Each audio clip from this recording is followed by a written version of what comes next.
Hi friends, good afternoon. నేను మన Penna barrage పక్కన ఉన్న ఏటి పండుగ జరిగే ఆ ప్రాంతంలో పక్కన అండర్ గ్రౌండ్ ఒకటి వేస్తా ఉన్నారు బ్రిడ్జ్.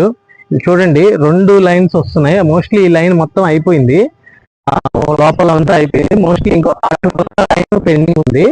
ఇది ఇంకో లైన్, ఇది వచ్చేసి ట్రాక్ దాకా ఉంది. మేబీ నాకు తెలిసి ఈ ఇయర్ ఎండింగ్ లోపల ఇది మొత్తం కంప్లీట్ అయిపోయేటట్టుగా అనిపిస్తుంది. చాలా స్పీడ్ గా చేస్తా ఉన్నారు వర్క్స్. ఇంతకు ముందు అయితే ఇవన్నీ కూడా కన్స్ట్రక్షన్ చేస్తారు, ఈ పిల్లర్స్ అన్ని కూడా. ఇప్పుడు ఇవన్నీ కూడా ప్లేస్మెంట్ అయ్యింది. మధ్యలో అటాచ్మెంట్స్ పెండింగ్ ఉన్నాయి. ఇంకా ఇదే మొత్తం అవడానికి నాకు తెలిసి ఒక 5 months మేబీ అలా పట్టేటట్టుగా ఉంది.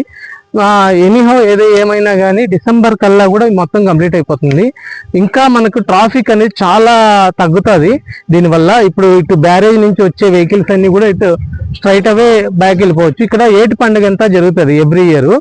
సో ఏటి పండుగ ప్లస్ ఇటు పక్క చూస్తే రంగనాథ స్వామి టెంపుల్, ప్లస్ అన్నిటికీ నెల్లూరుకి కొంచెం ఏంటంటే ఆత్మకూరు బస్ స్టాండ్ తర్వాత అండర్ గ్రౌండ్ పాసింగ్ వచ్చేసి ఇక్కడ వస్తుంది. దీని తర్వాత మళ్ళీ అగైన్ వెంకటేశ్వరం బ్రిడ్జి కానీ ఇవన్నీ కూడా జరుగుతాయి. సో ఇది కానీ అయిపోయింది అంటే నెల్లూరుకి చాలా వరకు ట్రాఫిక్ కష్టాలు తగ్గుతాయి. Thank you for watching. Please subscribe my channel.